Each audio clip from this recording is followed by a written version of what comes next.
პირდაპირ ეთერში დაგიბრუნდით, როგორც დაგპირდით, რა თქმა უნდა, სტუმართან ერთად ამჯერად პაჯო შემოგვიერთდა, ვისაც ქართული ჰიპ-ჰოპი დრეპი გიყვართ, პაჯო თქვენთვის საკმაოდ ნაცნობია. მოგესალმები პაჯო, როგორ გრძნობ თავს? მოგესალმები, მადლობა და გილოცავთ ახალ სტუდიას, ახალ გარემოს მომეწონა. ძალიან დიდი მადლობა. კომფორტულად გრძნობ თავს. მიხარია რომ კომფორტულად გრძნობ თავს და მომავალშიც დარწმუნებული ვარ, გვეწვევი და ეს არის პირველი. ხო, სიახლეებითაც განაპირობებული ვარ. თავს როგორ გრძნობ? გარდა იმისა, რომ სტუდია მოგეწონა, მზიანი ამინდი გვაქვს, ცოტა სუსხიანი და ცივი, მაგრამ ხუთაისურიანი არა? ხუთაისური. მზიანად. ყველამდე. ყველამდე. ნორმალურად, კარგად გრძნობ თავს რა და ვცდილობ შემოქმედებით რა თქო. როგორც შენ საყვარელ ქალაქში ეფერება მე და შეხო ვიყვარს ქალაქის ხება და არა ისე არა, უბრალოდ არა, ეკუთვნის როდესაც არა. ხო და მე ვცდილობ რომ როგორც შენ საყვარელ ქალაქში ეფერება, ისე როგორც ხელოვანმა ადამიანმა, როგორც თქვენ მარამარტო. ისე ვიგრძნო თავი რა. და შრომობ. შრომა აკეთილშობილებს ადამიანს. კი, ვეთანხმები. იმიტომ რომ საკუთარ თავზე გამოცდი. ჩემი განხრით რა თქმა უნდა. კი ბატონო, თქვენი და ჰიპ-ჰოპის ქართული რეპისადმი სიყვარული მრავალ წელს ითვლის. 15-16 წელს უკვე. საკმაოდ ბევრი დრო. ჩემთვის ხო, იმიტომ რომ ჯერ ისე დასაქმეც არა ვარ, კი, ნამდვილად. ეხლა ამ 15-16 წელს რომ გადახედო, პაჯო. როგორ შეაფასებ, გულწრფელი იყავი? კი. ისე როგორ შეგეფერება და გეკადრება. კი, რა თქმა უნდა, ეხლა ბევრი დაბრკოლება იყო, როგორც ზოგადად ცხოვრების ეტაპზე, ისე ამაშიც, იმიტომ რომ ბევრ რაღაცაში ვიცით ცნობილია, რომ არ აქვს შესაძლებლობა, მაგრამ პირველ რიგში ვთვლი, რომ შეცდომა არ დამიშვია ეს ქსელოვერჩი. ანუ ხო არის რაღაც ეტაპზე ცხოვრების შეიძლება ინანო, რომ აუ ეს რატო გავაკეთე ან რატო ვაკეთებ, ეხა აზრი არ აქვს. ხო რაღაც მომენტებში შეიძლება გაქვს განცდა ამის, რაღაც მომენტებში შეიძლება დაკარგო ენთუზიაზმი რა. პატარა იმედგაცრუება. კი, ეგ ეხა ვინმე რო თქვას, რომ თავიდან ბოლომდე ესე მოყვები, ჩემი აზრით გადამეტებული იქნება. პატარა იმედგაცრუებიც, ენთუზიაზმის დაკარგვაც არის.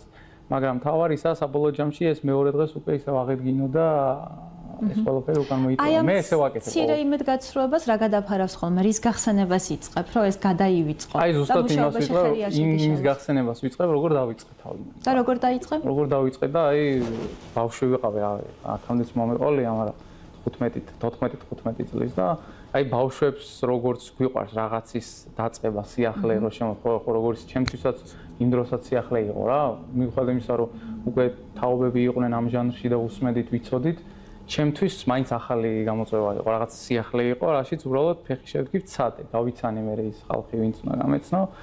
და რავი, იყო ცხოვრების რაღაცა ახალი ეტაპის დაწყება და უბრალოდ მაინტერესებდა რა გამოვიდოდა, როგორ გამოვიდოდა და დღემდე იმ აზრზე ვარ, რომ უნდა დამეწყო რა.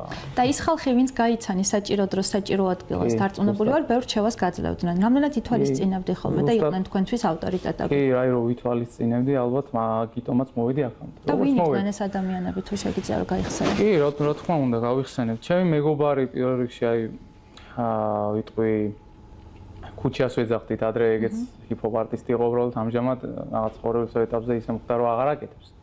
ნუ შავი პრინცი ახლა პირველ რიგში, შავი პრინცი ვებერი, ძებნილთა კლანი, ესე ვთქვათ, მაშინ როგორც ერქვათ, გავიცანი ერთ-ერთ სტუდიაში და ნუ ძალიან ესე ვთქვათ, პირველ ნაბიჯები რო გადავდგით, მე ჩემ თავს უფრო უყურებდი სკეპტიკურად და ისინი უფრო მეუბნებოდნენ, რომ მინდის სადი რატო არა რა.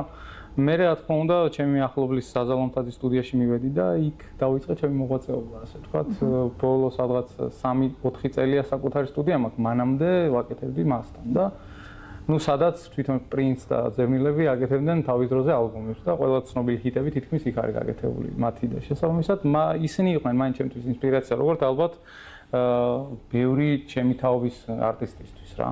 ხო და იმიტომ მაქვს პრინც რომ მიუძღვენი სიმღერა მე ხუთაისელი ვარ, რო გადავაკეთე ჩემი ვერსია, იქ იმიტომ მაქვს ნათქვამი ის სიტყვები, რომ პრინცის მომდევნო თაობის რეპერი ვარ, ხო რა, ხასუსო. ხო და აქედან გამომდინარე თვლი რომ რა ვიცი, არც ისე ცუდი წარმომადგენელი ვარ ამ სფეროში საქართველოში, მინიმუმ ქუთაისში მაინც. პაჯო, თქვენ შემოქმედებაზე კიდევ ვისაუბროთ, უბრალოდ იქამდე კი შავი პრინცის გარდაცვალებიდან 6 წელი გავიდა. არ შეიძლება არ გავიხსენოთ განსაკუთრებით, თუმცა ვისაც ეს მუსიკალური მიმდინარეობა უყვარს, დარწმუნებული ვარ, ყოველდღიურ რეჟიმში ახსოვთ, უსმენენ და თაობებიც მოусმენენ. ხო, რაც დრო გადის, უფრო ხშირად მესმის ხოლმე ავტომობილებიდან თუნდაც და ეს ძალიან კარგი ჟესტია.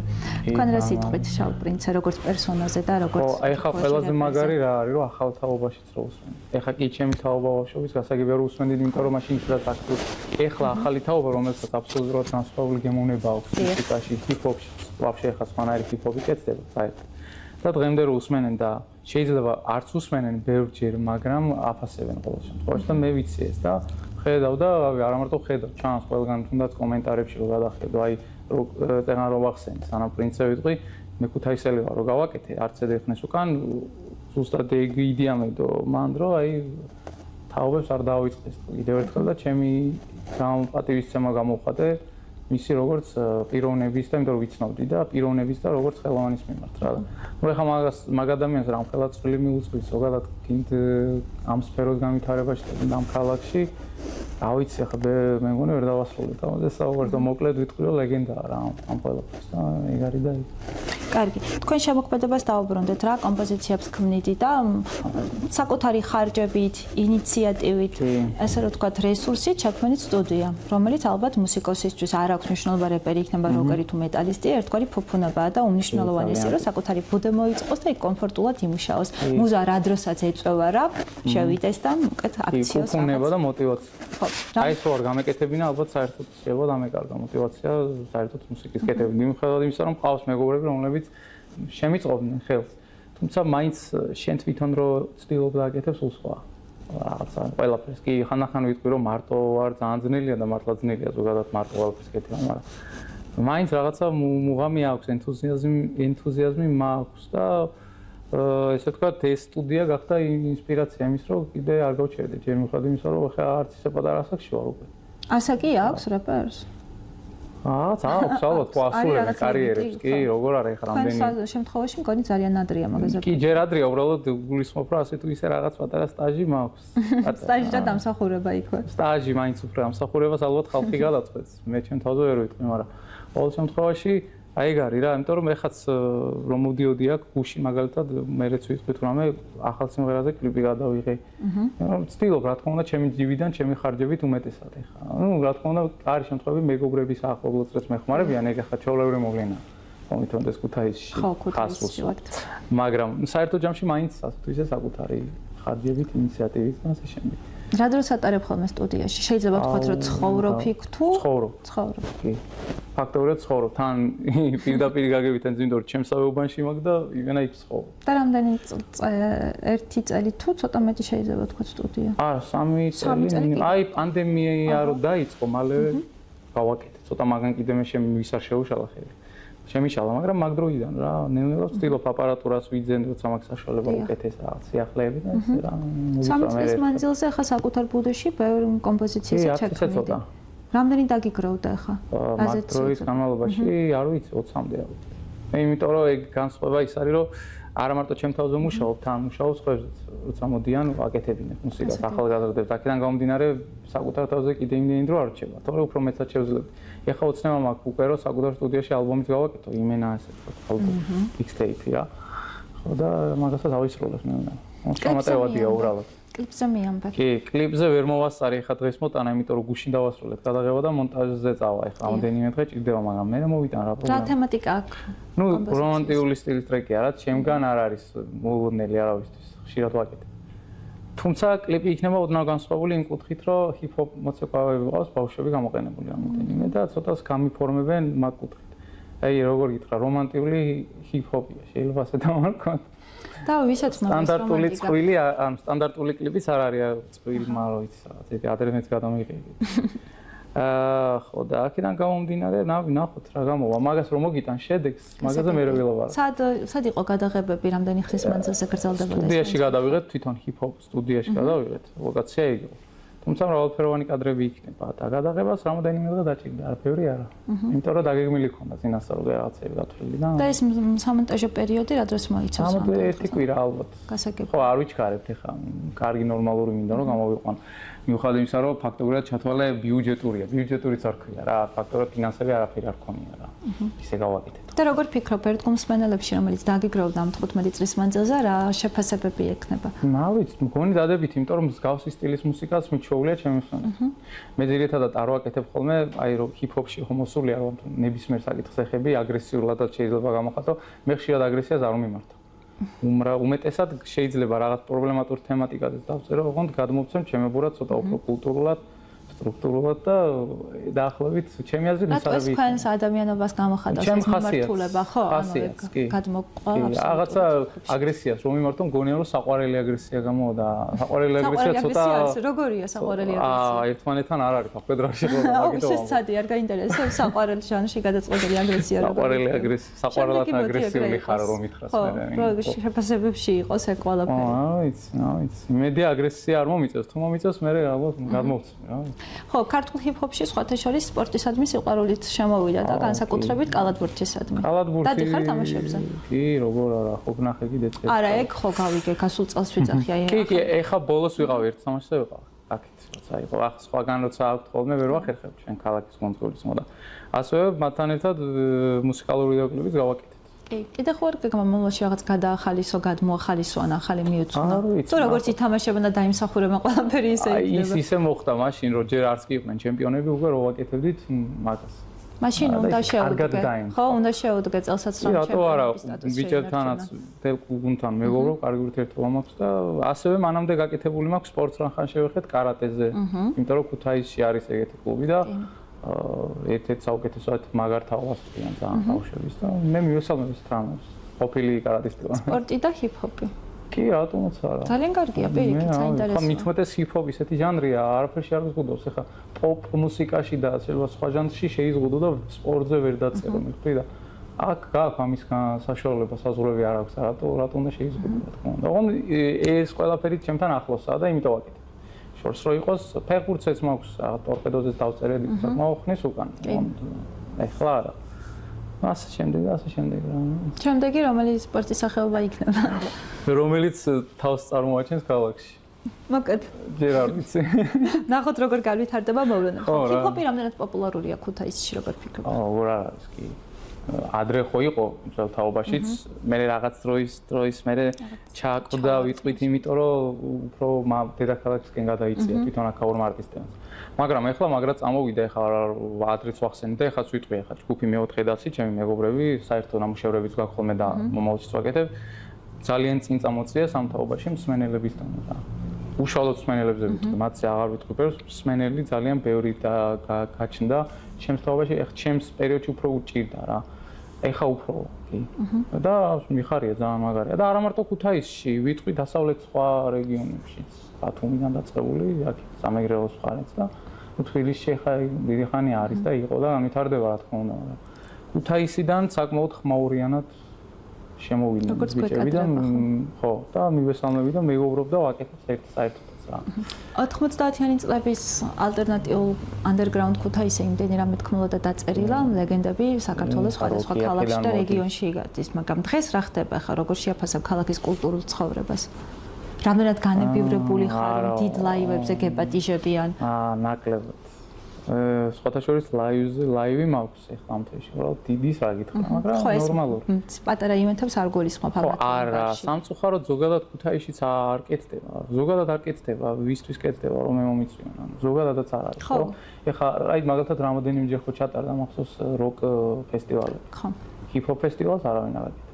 ეს პრობლემაა და ამაზე ბევრჯერ მithქვამს რეალად როკს კი არაფერს ვერ ჩპირიქით მივესალმებ ბევრი მეგობარი ყავს მაგ სტორის გულისხმობ რომ თუ როკ ფესტივალს აკეთებენ რატო ფიქრობენ რომ ჰიპ-ჰოპ ფესტივალს ხალხი არ დაესწრება მე ვფიქრობ რომ დაესწრება და ძალიან მაგრად საკუთარი ინიციატივით ხო არ მისულხარ შესაბამის ადამიანებთან და ხომ რაღაც ლაპარაკები იყო რომ უნდა გაკეთდეს მაგრამ რაღაცები მოხდა რაღაც არ შეუწყეს ხელი ვინ საჭირო იყო ალბათ იმათ და არ გამოვიდა სამწუხაროდ არა და ვამბობ რომ როგორც როკის ფესტივალებზე იყვნენ თუნდაც ჰიპ-ჰოპს არტისტების მსმენელები და მოусმინეს იმ როკსაც ანალოგიურად როკის მსმენელიც მივა და მოусმინეს ქუთაისში იმიტომ რომ აქტივობა აქვს თავარი იდეა ხო რაღაც კეთდება ახალგაზრდებისთვის მე ვფიქრობ ძალიან მაგარი იქნება მე ვარ მეოთხე დასი არიან კიდე ახალგაზრდა არტისტების სხვაების რომელსაც შეუძლია რომ ძალიან კარგად შევხუთონ ეს საღამო ფესტივალი და რავი მაგას ხელშეწყობა უნდა ხათ ჩვენი ძალებით გამორიცხულია უბრალოდ შეუძლებელია ძალიან ისეთი მიუღწეველია და რა ვიცი.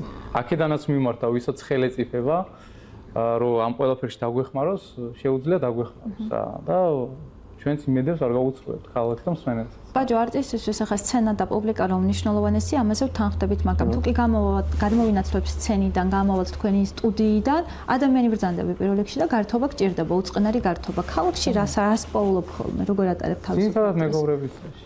აი რაღაც ჩვენთვის ვაწყობთ რაღაც ისეთი ზოგადად არსად არ დავდივარ ხოლმე. უფრო მეგობრულ წრეში. შეიძლება ქალაქიდანაც გავიდეთ ცოტა არის, ოქრის ხარი, რაღაც ვიცის ხარის და ესე რა ძირითადად ის. ანუ ძალიან სამწუხაროა რომ ესეთი მნიშვნელოვანი არც არაფერი არ ხდება ხოლმე. აი უშუალოდ ქალაქს თუ ვიტყვით ნაკლებად. ხო, აი ახლა მე რო ვაკეთებ პატარა საღამოს, ესე მოხდა რომ პატარა ბარში თუ შეიძლება ხალხი მოსვლა და სურვილს გამოთქვამენ, მე სიამოვნებით დავხტები. მე მახსოვს რომ საქველმოქმედო კონცერტებშიც ხშირად იღებდით მონაწილეობას. უბრალოდ ჯერჯერობით არ ხერხდება გაკეთება. რაღაც მიზეზების გამო, თორე თუ კი იქნება მე პირიქით სიამოვნებით რა, თუ კი ჩემ წვრილ შევიდა მე საფრთხემაში რა. მაზე მეტი ალაპარაკი ნებისმიერ დროს გამონახავ რა.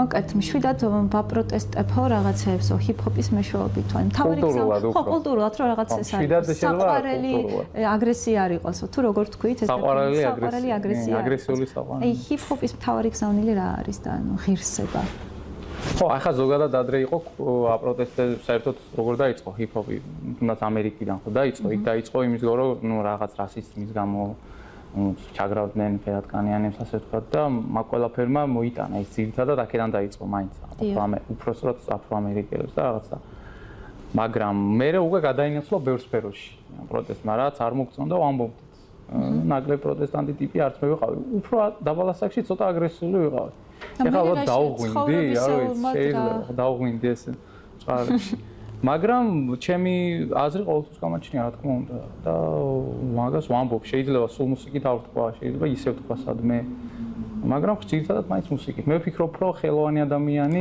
თუ ხარ ამით უნდა გააკეთო და არა სხვა ფორმებით მე ასე გამოვხატა ყოველს მე ასე ვფიქრობ უბრალოდ შეიძლება ვინმე არ მეთანხმება მაგრამ როცა შეგიძლია გაქვს იმის რესურსი და ბაგაჟი რომ ამ მუსიკით შეფუთო ისე კარგად რომ აი მართლა უფრო გასაგებად მიიტანო მსმენელამდე და ხალხამდე და მასამდე მე ვფიქრობ ეს უფრო კარგია. იქ შენ აგრესიას ჩადებ თუ იმას კულტურას ეგ უკვე შენზე კიდევ მაგრამ მაინც ვფიქრობ მაგრამ მსმენელს მაინც რა მოსწონს. ინდივიდუალურია ზანხოით როგორ რავალფეროვანი ხალხია ქართველები ისე და ვიღაცას აი ზუსტად ის აი ახლა მეოთხე დას ბიჭები რო ვახსენე ბიჭებს აქვთ მიმდინარეობა შენც ისე გეცოდინება ცოტა უფრო ხშირად აგრესიული სტილი აქვთ. და ძალიან ბევრი მსმენელი ყავს მაგ კუთხით. მე არ მაქვს აგრესიული სტილი და მე ისეთი ტიპის ხალხი მისმენს, ვისაც ნაკლებად მოწონს აგრესია მაგალითად. იმიტომ რომ მე მივაჩვი ალბათ ეს ხო თავისთან. ხო და შესაბამისად, ეხლა როცა დასის ბიჭებთან ერთად ვაკეთებ, მანდაც კი ვინარჩუნებ ჩემს სტილს. არ კარგავ ხო საკუთარ ნიშას. კი, აი ხა ვაკეთებ, კიდე მუშაობ ერთ სიმღერაზე და რო გამოუშვებ გაჩვენებ და მიხსები რასაც ვამბობ. კარგი, დღეისათვის რო შევაჯეროთ ნენა ჩვენი შეხვედრა, ანუ უკვე კლიპი გადავიღეთ. კი. მიდის მონტაჟი დაამბებით, ახლობით ერთი კვირა ალბათ მაქსიმუმ 10 დღე რაღაც ამ დროის შუალედში. კიდე რა არის აი ახლო გეგმები გარდა იმ პატარა ივენთისა? ხო, ეს ივენთი გელოდება ახალი. ივენთსაც ვიტყვი, მოკლედ, მაშინ ბარემ თქვენთან ვარ, ესე დაიმხრო გუშინ და ფაქტობრივად გუშინ გადაწყდა რა. ნახე, დილით ვნახე ანონსის ყოფილში. ხო.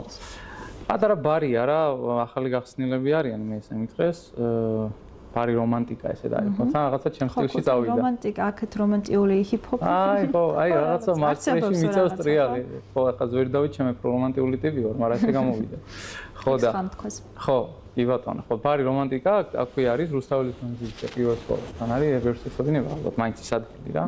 და ვისაც სურვილი ექნება 13 თებერვალს საღამოს ну დანარჩენი ჩემი ასე ვთქვათ ზოგადი ინფორმაცია ჩემს სოციალურ ქსელშიც მიდევს და ვისაც შეუძლია ნახავს და ვისაც ჩემი მუსიკა მოწონს რა ვიცი ვიწვევ სტუმრად ახლა რა პატარა სივრცეა მაგრამ ჩემი აზრით მაინც ცუდი არ იქნება და შემდეგ რა ხდება რაღაც დასაწყისია ეს ასე ვთქვათ შემდეგ არ ვიცი ახლა წინასწარ გეგმები არ მაქვს ესე აი ახლა ტრეკებზე მუშაობ კი მუსიკებზე კი მუსიკებზე და კლიპსაც ვფიქრობ კიდე ისევ საკუთარი ძალებით რა თქმა უნდა იმიტომ რომ ხან დაფინანსებებს ალაგ-ალაგ კეთილი ადამიანების დახმარებით. ხო, აი როგორც მე ვცდილობ რომ რაღაცა ჩემი მუსიკით ქველმოქმედებაში წვლილი შევიტანო, ანალოგურად სხვა კი, რა თქმა უნდა, როგორც სიკეთე ისე ბოლოდება გვიბრუნდება ყოველთვის. ამიტომ ყოველთვის სიკეთე უნდა ვაკეთოთ და ეს გზავნილი დავტოვოთ. ეგ თავარია, ეგ თავარია. კარგი, ქუთაისი რა არის თქვენთვის? აუ, ერთი სიტყვით უნდა ვთქვა. როგორც გეძებს ახლა 2 წუთის წამზადებით არ ვიცი, ქუთაისი არის ალბათ ჩემი ცხოვრება, ესე ვიტყვი რა, იმიტომ რომ ყველაფრის კეთება აქ მიყვარს. ამაზე კარგი რა უნდა ვთქვა. არაფერი. და ღმერთმა ქნას ის რომ არ დამჭირდეს სხვაგან ჩემი საქმის კეთება, სხვა ქალაქში და მით უმეტეს სხვა ქვეყანაში. მირჩევნია რომ აი აქ დავიმკვიდრო ჩემი თავი და ხუმრობითაც ვამბობ ხოლმე რომ ღმერთმა ქნას ისე რომ ჩემი გარდაცვალების მერე ჩემი სახელობის წყაროც დადგან სადმე. მე გისურვებ რომ დიდი ხნის მანძილზე იყო დედამიწაზე და მაგრამ ამ დონეზე მიყვარს რა, მიყვარს რა, ხანდახან შეიძლება ზედმეტში და ყოფაქსურთ ხო ზედმეტად თქვენი სახე. ხანდახან შეიძლება ზედმეტშიც გადავდის ხო იტყვიან სიყვარული, მაგრამ მე ვფიქრობ რომ არ არის ზედმეტი რა. აი თუნდაც დენჯერული ხო, აი ყველა სიმღერაში თითქმის მამაქალაქი ეს როგორც თქვენ ვეძახით ხო იცი ტერმინი მამაქალაქი და გავიგეთო მაგას ვამბობ ხანდახან რომ მამაქალაქი და დაგვალევო ხო ხო აი ძალიან ბევრჯერ ვღლი რა მაგრამ მე ვფიქრობ რომ არა უშავს გადავუვით ეგ დაღლაც იმიტომ რომ მე ასე გამოვხატავდა რა გავაკეთე ყველას ვსურვოთ რომ საკუთარი ქალაქი თავს შემდეგ უყარდეს ისე ქუთაისი და შემდეგ სულად საქართველო რა თქმა უნდა ჩემი სამშობლოს მიყვარს და ამის გარეშე გამორჩეული მოგეთ, ბევრ წარმატებას გისურვებ, საინტერესო მუზეუმს გისურვებ, ნახოთ ახლა რომანტიკიდან აგრესია გადაგზავნოს როგორც იქნება. თავარია საყვარე, ხო, უსაყვარლესი და დადებითი აგრესია. კვარცალა აგრესია. როგორ ისე წერს დადებითი აგრესია. წარმატებები. მადლობა შენ კიდევ ერთხელ რომ წელს ვითვლით ხოლმე ესა პრესსახლიდან დავიწყოთ ჯერ კიდევ. ხო, რამდენი ხანია. ბევრი საინტერესო სიახლით და ინოვაციებით გელოდებით. კი, აუცილებლად პირველ რიგში თქვენთან მოვახსოვ და მივიდეთ ქუთაისში სხვაგანის ედას. გვექნება და დაგვიკავშირდება. მადლობა კიდევ ერთხელ რომ მომიწევ. მადლობა თქვენ დროებით აგემშვიდობები ბედნიერ ორ შაბათს და კარგ ნაყოფიერ სამუშაო კვირას გისურვებ. ძირფასო ტელემაყურებლობა დღეისათვის გადაცემაში უოთხე ქუთაისში ამით დასრულებულია. პაჯო გახდათ ჩვენი სტუმარი, რომელიც ერთგულ მსმენელებს, როგორც უკვე გითხრათ, ახალ ვიდეო კლიპს გპირდებათ და შეგიძლიათ მოისმინოთ, გიყვარდეთ ერთმანეთი, გაიღიმოთ და ყოველთვის კარგი საქმეები უნდა ვაკეთოთ. ეს იყოს დღევანდელი ჩვენი ესეთი უწყინარი გზავნილი. ბედნიერი დღე მინდა გისურვოთ, ყველამდე დაგემშვიდობებით ნახვამდის.